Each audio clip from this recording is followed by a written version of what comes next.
어떻게 이런 노래가 한국 노래일 수가 있지? 여기 한국의 카페에서 흘러나오는 노래를 듣고 두 눈이 휘둥그레진 미국 레코드 회사의 마케터가 있습니다. 어떤 사연인지 바로 들어보겠습니다. 안녕하세요. 저는 미국 RCA 레코드에서 마케터로 일하고 있는 렌이에요. 저희 RCA 레코드는 소니 뮤직 엔터테인먼트 산하의 대형 음반사 중 하나로 최근엔 블랙핑크 리사와 계약을 맺었고 SM이나 다른 K-팝 아이돌들과도 다수 계약을 맺었어요. 한국 음악이 요새 워낙 인기가 많으니 자연스레 저희 회사에서도 한국 음악에 관심을 많이 쏟을 수밖에 없죠. 그간 업계에서 꽤 오래 몸담았지만 최근 K-팝의 인기는 이때까지 제가 경험했던 것과는 차원이 다른 것 같아요. 처음엔 일부 젊은 층을 중심으로 반짝 유행이겠거니 싶었지만 점점 팬층이 넓고 두터워지더니 하나의 장르로 자리 잡은 것 같아요. 저는 이 업계에서 20년 넘게 일하면서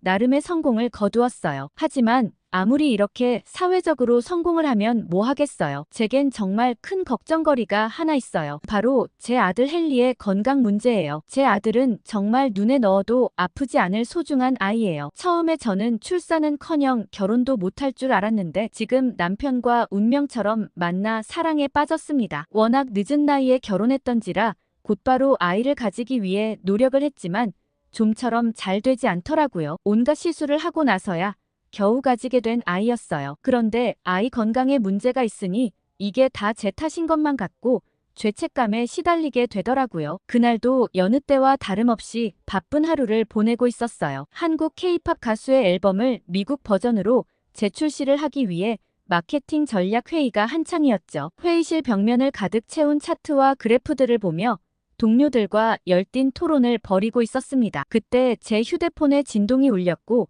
저는 발신자를 보자마자 한숨을 푹 쉬었습니다. 아들인 헨리의 학교에서 걸려온 전화라 잠시 양해를 구하고 밖으로 나갔어요. 학교 간호사였고 헨리가 많이 힘들어한다고 데려가는 게 좋겠다고 했죠. 어쩔 수 없이 회의를 급하게 마무리하고 바로 헨리의 학교로 달려갔어요. 저희 아들 헨리에게는 이유를 알 수 없는 피부병이 있어요. 살아가는데 큰 지장은 없지만 아주 작은 수포 같은 것이 손에 수십 개 정도 나 있는데 늘 가려워하고 힘들어해요. 미국에서 유명하다는 병원을 모두 가보고 백방으로 약을 구해봐도 효과가 없었어요. 그저 가려움을 진정시켜주는 약을 바를 수밖에 없죠. 학교에 도착해보니 헨리는 보건실 침대에 누워 있었어요. 수척한 얼굴로 팔에 아이스팩을 대고 있는 모습을 보니 가슴이 미어졌습니다. 헨리는 아무렇지도 않게 곧 괜찮아질 거니까 걱정 말라고 했죠. 그 모습이 얼마나 마음 아프던지요. 9살 아이가 이렇게 고통을 참아내는 모습을 보는 게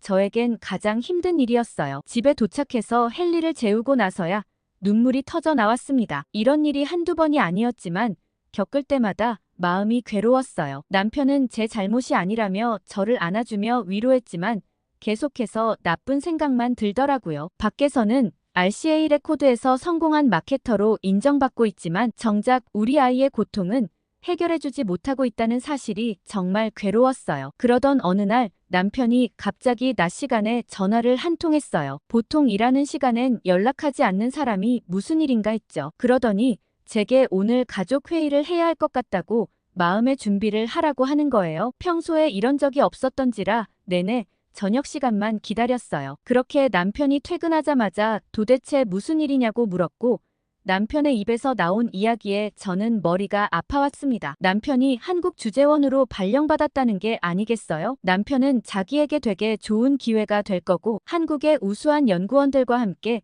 신제품 개발을 할 수 있다고 했어요. 이번 한국에서 하는 프로젝트가 성공적이라면 추후에 임원진으로 승진하는 데도 큰 도움이 될 거라고 했죠. 당연히 주재원 신분이기 때문에 집과 차가 회사에서 제공되고 연봉 인상은 물론 회사에서 지원되는 금액도 상당하다고 하더라고요. 저는 아무 말도 들리지 않고 그냥 머릿속이 하얘졌어요. 남편 일도 중요하지만 RCA 레코드에서의 제 커리어가 한창 상승세를 타고 있었고 이 기회를 놓치고 싶지 않았거든요. 게다가 헨리의 교육도 걱정되었어요. 한국에 가면 당연히 헨리가 뒤처질 텐데 한국에서 제대로 된 교육이나 받을 수 있을까 싶었죠. 물론 회사 일은 재택근무로 전환할 수도 있긴 하지만 굳이 한창 잘 나가는 와중에 커리어를 일부 포기하고 아이 교육도 미룬 채 한국으로 가는 건 상상도 할 수 없었습니다. 남편은 기본이 2년이라 가능하면 가족과 함께 가고 싶다고 했지만 저는 단호하게 거절했어요. 당연히 미국이 훨씬 좋다고 생각했으니까요. 남편만 혼자 보내려고 했죠. 남편은 완고한 제 의견에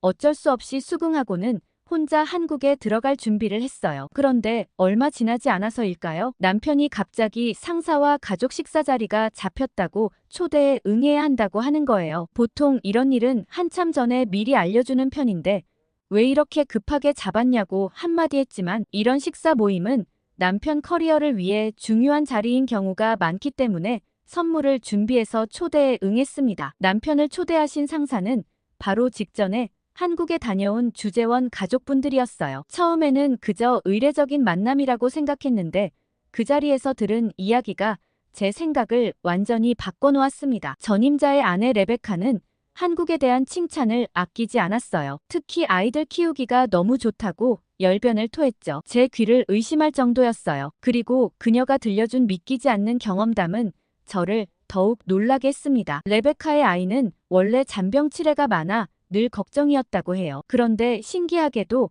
한국에 가서는 잔병 하나 없이 건강하게 지냈다는 거예요. 게다가 한국에서 지내는 동안 부쩍 키가 컸다고 했죠. 그 말을 듣는 순간 헨리의 모습이 떠올랐어요. 레베카는 어떤 의미로 얘기했는지는 모르겠지만 저는 그 얘기가 뇌리에 박혔죠. 그런데 레베카는 그것뿐만 아니라 한국에서의 좋았던 점들을 줄줄이 늘어놓았어요. 아이 키우기 너무 좋은 게 치안이 너무 잘 되어 있고 한국 엄마들은 교육열이 굉장히 높다고 했죠. 게다가 의료 시스템도 선진화되어 있어 오히려 미국보다 더 좋다고 하는 거예요. 응급실을 가도 돈도 얼마 안 들 뿐더러 우수한 의료진들에게 치료를 받을 수 있다고 했죠. 사실 레베카의 이야기를 100%다 믿기도 어려울 정도로 말도 안 되는 이야기들이었어요. 저는 다른 건 몰라도 솔직히 교육은 미국이 더 낫지 않냐고 물어봤죠. 솔직히 한국은 노벨상 수상자도 아무도 없고 이공계열 쪽으로 우수한 학자들도 없는 거 아니냐고 했습니다. 그러자 레베카는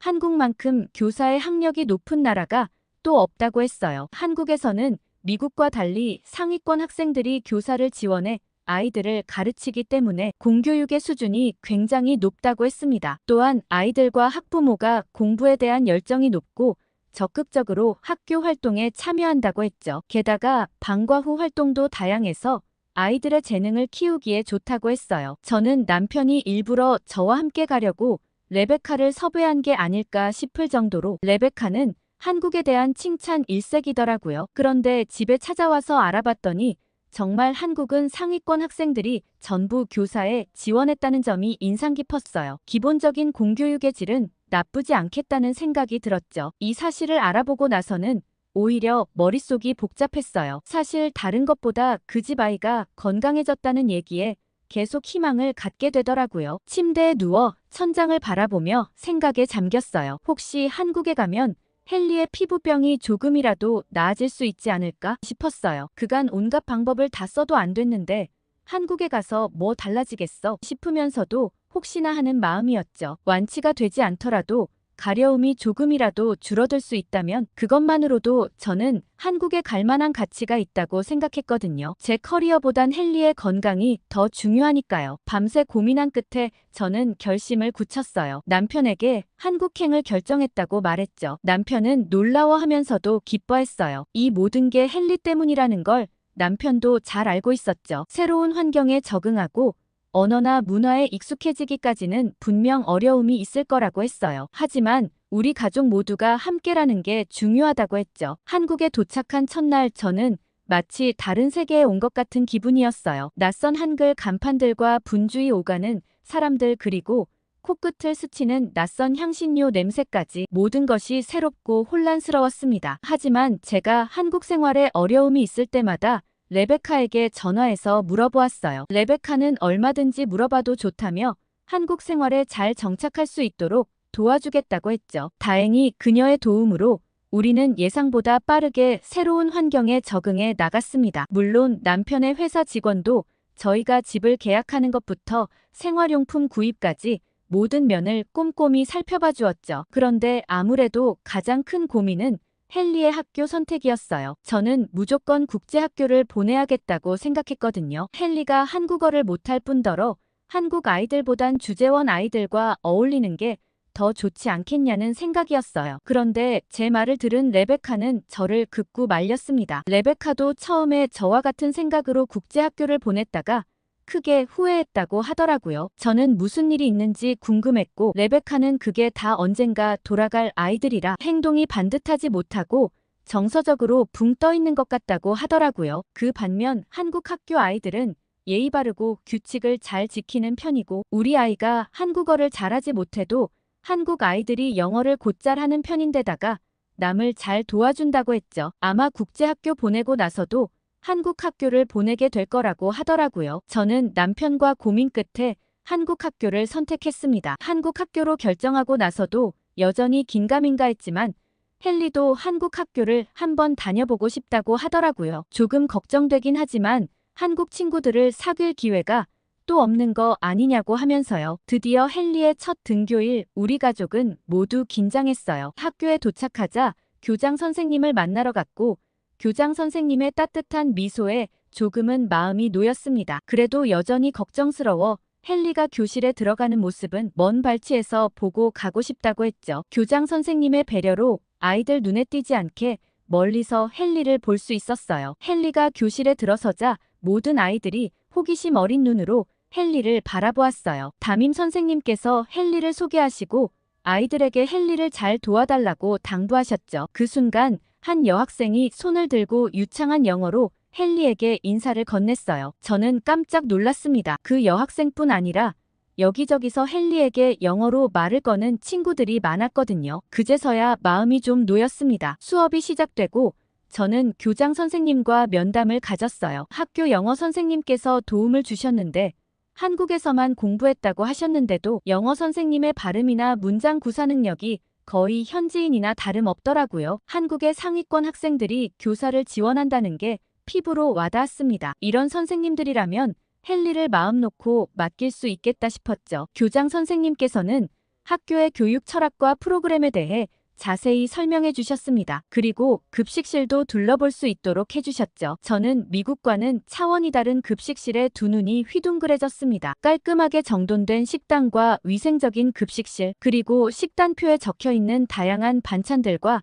영양사 선생님의 꼼꼼한 관리까지 이게 정말 학교 급식인가 싶을 정도였죠. 미국 학교에선 햄버거나 파스타가 전부였고 카페테리아 음식들도 그저 그렇기 때문에 배를 때우는 정도거든요. 헨리의 입에 맞을지 걱정스럽긴 했지만 적어도 미국에서보단 훨씬 더 잘 챙겨 먹을 수 있겠다는 생각이 들었어요. 그리고 그날 저녁 헨리는 학교에서 있었던 일들을 신나게 이야기했어요. 새로 사귄 친구들 얘기와 재미있었던 수업 내용, 그리고 맛있었던 급식까지. 헨리의 눈빛이 반짝이는 걸 보니 제 마음도 따뜻해졌습니다. 말이 통하지 않아서 어렵냐고 물어봤더니 선생님께서 영어로 설명을 해주시는 데다가 친구들도 간단한 영어를 할 수 있어 크게 어려움이 없었다고 했어요. 그렇게 헨리의 학교 생활은 점차 안정되어 갔어요. 헨리가 학교에서 빨리 적응한 덕분에 저도 빨리 복귀할 수 있었어요. 회사에는 이때까지 휴가를 모두 끌어 한 달 정도 내놓았는데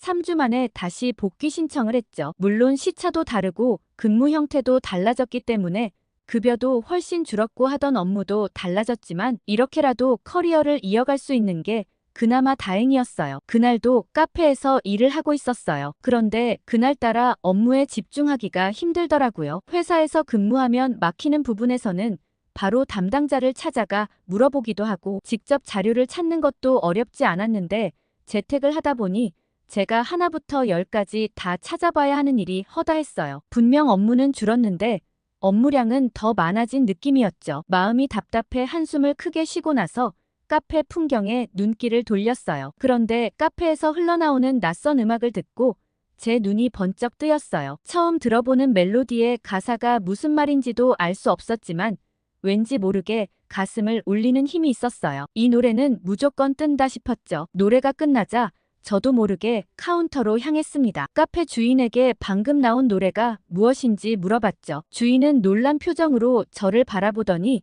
조용필의 돌아와요 부산항에 라고 알려주었어요. 조용필이라는 이름은 처음 들어봤지만 그 순간 저는 이 가수에 대해 더 알고 싶다는 강렬한 욕구를 느꼈습니다. 그날 밤 저는 오랜만에 몸에 도파민이 확 도는 느낌이었고 조용필에 대해 검색하기 시작했어요. 그의 음악 인생과 대표곡들 그리고 한국 대중음악사에서의 위치 등을 찾아보았죠. 놀랍게도 조용필은 50년 넘게 한국 음악계의 정상을 지키고 있는 전설적인 가수였어요. 그의 음악은 단순한 대중가요를 넘어 한국 문화의 한 축을 이루고 있었습니다. 도대체 왜 이런 가수를 이제 알았나 싶었죠. 다음 날부터 저는 틈나는 대로 조용필의 노래를 들었어요. 창밖의 여자나 단발머리 그리고 못 찾겠다 꾀꼬리 등 그의 히트곡들을 들으며 한국어 가사를 번역해서 찾아보기도 했어요. 그의 음악에는 서정적인 멜로디와 깊이 있는 가사 그리고 시대를 초월하는 보편적인 감성이 있더라고요. 직접 공연을 보고 싶다는 생각이 들었지만 최근엔 활동을 잘하지 않는지 영상으로밖에 접할 수 없더라고요. 하는 수 없이 콘서트 실황 영상을 찾아보게 되었고 저는 영상으로도 소름이 끼쳤습니다. 수만 명의 관객이 하나 되어 노래를 따라 부르는 모습에 깊은 감동을 받았어요. 그의 무대 장악력과 카리스마는 국경과 언어의 장벽을 넘어 저를 사로잡았죠. 이때 문득 든 생각이 있었어요. 왜 이런 훌륭한 음악이 미국에 잘 알려지지 않았을까? 궁금했어요. 그리고 이 음악을 미국에 소개하고 싶다는 열망이 생겼습니다. 이건 무조건 대박이라고 생각했거든요. 저는 RCA 레코드에서 일했던 경험을 살려 조용필의 음악을 어떻게 미국 시장에 소개할 수 있을지 고민하기 시작했죠. 먼저 조용필의 대표곡들을 영어로 번역해 보았어요. 가사의 깊이와 아름다움을 영어로 전달하는 것은 쉽지 않았지만 이 과정에서 한국어 실력도 저절로 향상되더라고요. 그러던 중 예전에 같이 일했던 경험이 있었던 한국 음악 평론가를 직접 만나게 되었습니다. 그는 제 열정에 깊은 인상을 받았고 조용필에 대한 다양한 자료들을 제공해 주었어요. 그의 도움으로 저는 조용필 음악의 역사적 문화적 맥락을 더 깊이 이해할 수 있게 되었죠. 점점 더 조용필의 음악에 빠져들면서 저는 그의 음악이 단순히 한국의 것이 아니라 세계적인 가치를 지니고 있다는 확신을 갖게 되었어요. 그의 음악에는 보편적인 인간의 감정과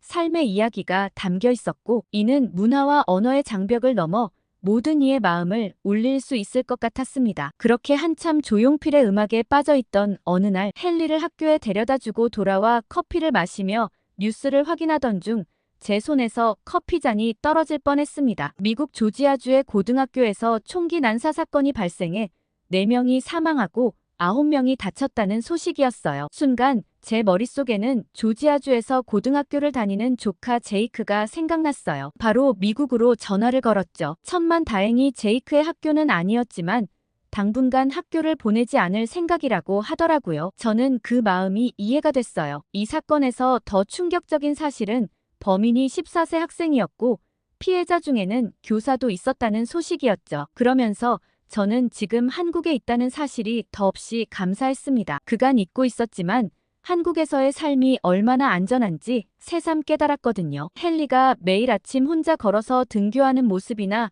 저 혼자 밤늦게 귀가해도 안심할 수 있는 거리까지 이 모든 것이 당연한 게 아니었단 걸 알게 됐죠. 그날 저녁 가족과 함께 식사를 하며 이 이야기가 나왔어요. 남편은 한국에서는 총을 소지할 수조차 없다며 한국의 엄격한 총기 규제법을 미국도 따라야 한다고 얘기했고 헨리는 한국에선 정말 마음 편히 학교에 다닐 수 있는 것 같다고 얘기했죠. 그렇게 식사를 마치고 설거지를 하던 중 문득 헨리의 손을 보게 되었어요. 그동안 피부병 때문에 늘 극적거리던 손이 이상하리만치 깨끗해 보였죠. 자세히 보니 정말 피부 상태가 많이 좋아진 것 같았어요. 헨리는 그러고 보니 자기도 요샌 간지럽지 않은 것 같다고 신기해 하더라고요. 바로 다음 날 저는 헨리를 데리고 근처 피부과를 찾았습니다. 의사 선생님은 헨리의 피부를 꼼꼼히 살펴보시더니 믿기지 않는 얘기를 하셨어요. 헨리의 피부병이 눈에 띄게 호전되고 있다는 거였죠. 저는 불치병이라고 여기고 살고 있었고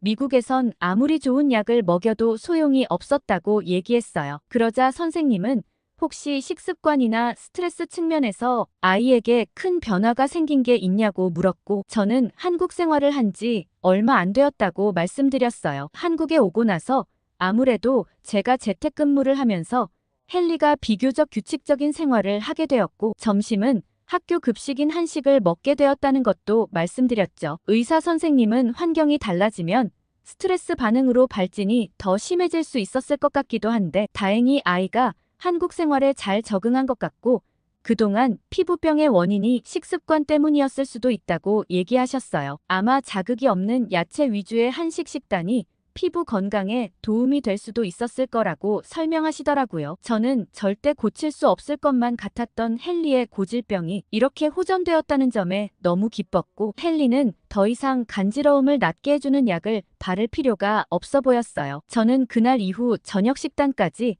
한식으로 바꾸기로 마음먹었어요. 주말이면 시장에 가서 신선한 재료를 골라왔고 발효식품인 김치와 된장을 꾸준히 식탁에 올렸죠. 헨리는 한식을 워낙 좋아하는 터라 오히려 더 좋아했어요. 남편도 한식으로 바꾸고 나서 소화도 잘 되고 살도 많이 빠졌다고 좋아했죠. 헨리로 인한 걱정이 사라지고 나서부터는 더욱 열정적으로 일에 몰두할 수 있었어요. 저는 그간 한국의 음악시장 동향과 아티스트로서 조용필에 대해 소개하는 메일을 본사로 보냈습니다. 이 아티스트의 음악을 좀 더 발전시키고 싶다고 말씀드렸죠. 이사님께서는 메일을 받자마자 음악을 들어보셨는지 대체 이런 노래가 어떻게 한국에서 나왔냐며 흥분하셨어요. 딱 제가 처음 느낀 그 감정이었죠. 그러면서 좀 더 구체적인 기획안을 보내달라며 긍정적으로 검토해보겠다고 말씀하셨습니다. 이땐 정말 기분이 너무 좋더라고요. 저는 그날부터 한참을 기획안에 몰두해 있었어요. 어떻게든 좋은 성과를 거두고 싶은 마음이 들었죠. 그렇게 기획안을 보낸 후 일주일이 지났을 때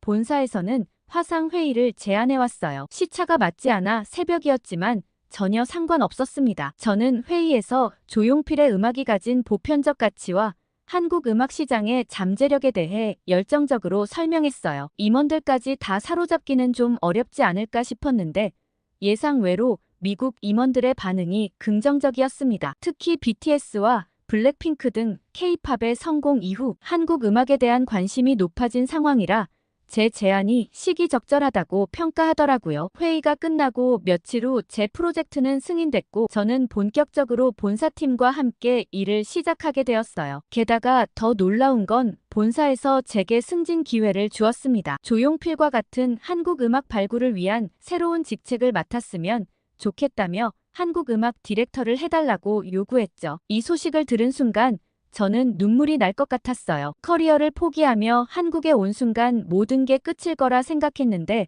헨리의 병도 낫고 승진도 하게 되다니 한국에 오길 정말 잘했다고 생각했죠. 남편도 똑똑한 한국 연구원들 덕분에 프로젝트가 순조롭게 진행된다며 만족스러워하고 있거든요. 저희 가족은 기존 2년에 추가 2년을 요청해 좀 더 한국에 머무를 예정입니다. 한국 생활을 시작하고 나서 좋은 일만 생겼거든요. 혹시 한국의 조용필 말고도 더 좋은 가수들이 있다면 많이 소개해주세요. 오늘 렌 씨의 사연 어떻게 들으셨어요? 렌 씨는 한국에 와서 가왕 조용필의 음악을 들은 것이 정말 신의 한 수였네요. 그리고 밀가루 가득한 미국 음식보단 아무래도 한국 음식이 훨 낫죠. 아이 건강도 찾고 일도 승승장구라니 기쁜 소식입니다. 구독자님들이 알려주고 싶으신 한국 가수들을 댓글로 달아주세요. 구독과 좋아요 꾹 눌러주시고 다음에 더 좋은 사연으로 찾아오겠습니다. 사연 제작소 감동필름이었습니다.